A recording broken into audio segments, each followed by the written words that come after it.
What is up, guys? It's Sky, and today's episode of Flight School is about speed control. And for you Battlefield 3 and Battlefield 4 veterans, you'll already be familiar with this. And for those of you that just started flying in Battlefield 1, speed control was a mechanic from Battlefield 3 and Battlefield 4, and it applied to the stealth jet mostly. You'll see in the first person view HUD here, there's actually a speedometer, and right now it reached 318. And basically when you're turning your jet, you had to play a little mini game where you try to keep that speed between about 310 to 315.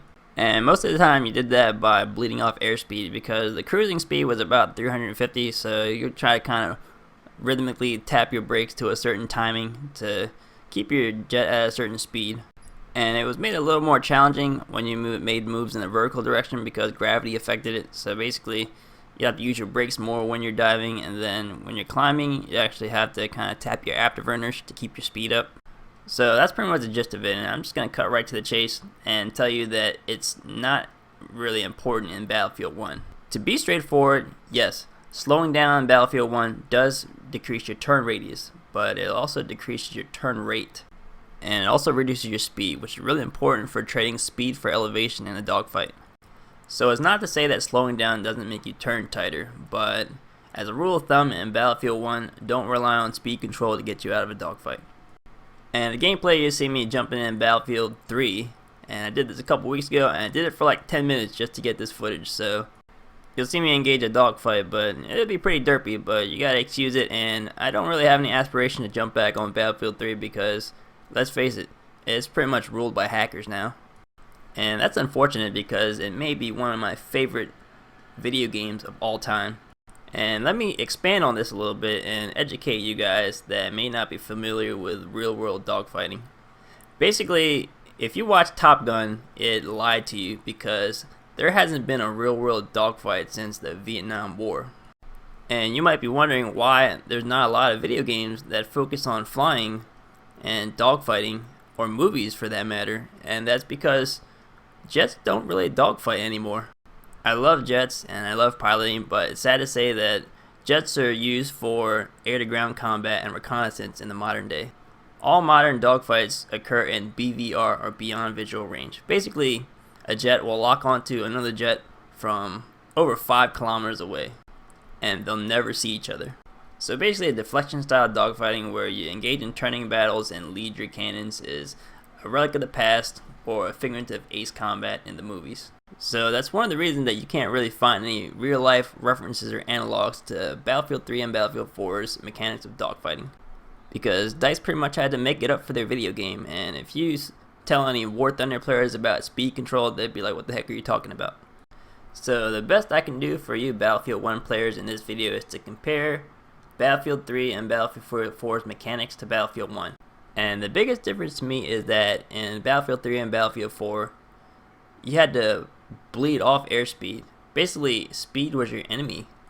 You were constantly in a state of too much airspeed, and this may be true in modern day jets because modern day jets have thrusters and afterburners, and their thrust to weight ratio is much greater than planes of the past.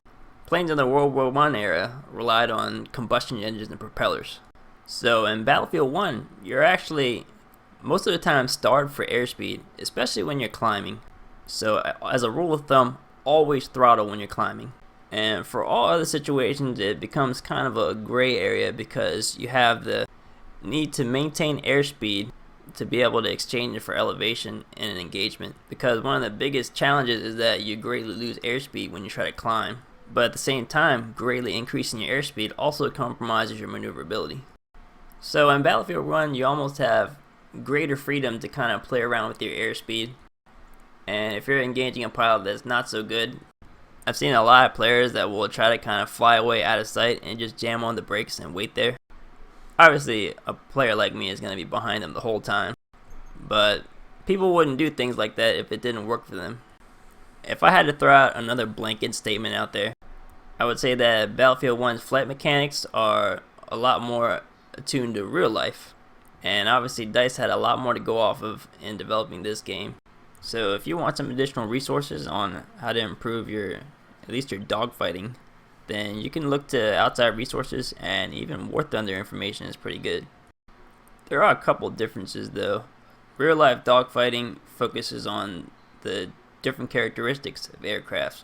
You have certain aircraft that have better turn rate, others have tighter turn radius, and you'll have other aircraft that are really bad at turning but really excel at boom and zoom because their greater weight allows them to create airspeed in a dive and then recycle their momentum into a climb.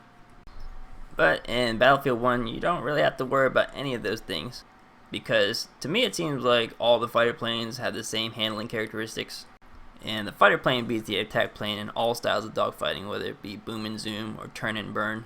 So if you're going to dogfight, forget the attack plane. So if I'm going to give you a concept that will help you visualize speed and maneuverability in a dogfight, I would steer you toward the tactical egg principle, and you can Google it, but I'm going to kind of summarize it and give you my perspective on it. And this is a diagram of the tactical egg principle, and basically it shows that plane maneuvers are wider at lower elevation and tighter at higher elevation. Gravity naturally slows you down as you climb and speeds you up as you dive, and you shouldn't be fighting this. Whereas in Battlefield 3 and Battlefield 4, you would purposefully use the brakes to tighten up the bottom of the loop. The tactical egg principle actually tells you to gain speed as you dive, and to me that's the biggest difference between Battlefield 3 and Battlefield 4's speed control mechanic, and the relationship between speed and maneuverability in Battlefield 1 is that you should never bleed off your airspeed in a dive in hopes that it'll let you out-turn your opponent and lose your tail. And speaking from my own perspective and experiences, that also does not mean that you should just use the throttle 100% of the time. And obviously I'm not going to go in the game and test this for hours and hours, but I'm just going to tell you from my personal experience that I stay off the throttle when I dive, and I get on the throttle when I climb. And one thing you gotta be careful is that it's not really about just flying up and down, just doing loops all day.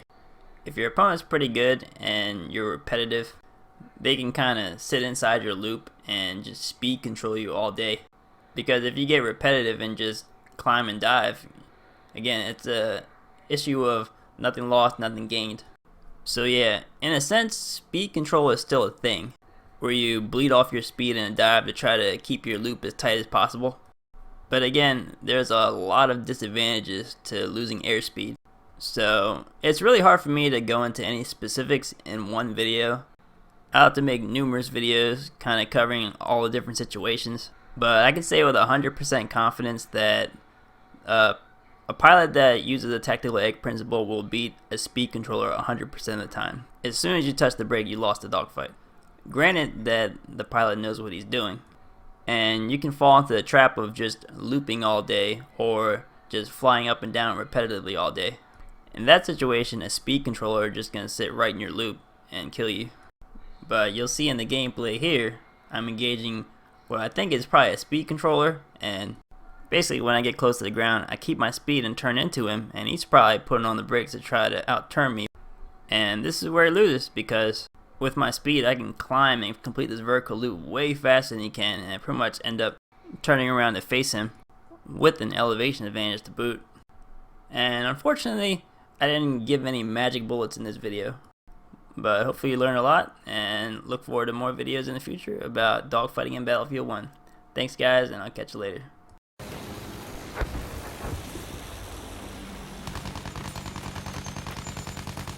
You see her, one of their soldiers.